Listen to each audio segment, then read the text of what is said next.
حتى إذا فتحت يأجوج ومأجوج وهم من كل حدب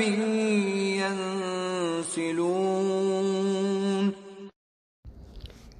Imam Mahdi is not destined to kill Dajjal. Prophet Isa AS will kill Dajjal.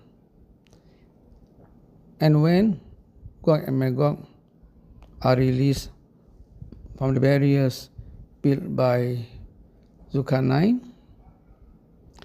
Prophet Isa AS and his followers will seek refuge on top of mountains, and Allah SWT will destroy Gog and Magog to show that Allah is the most powerful and the most merciful, inshallah.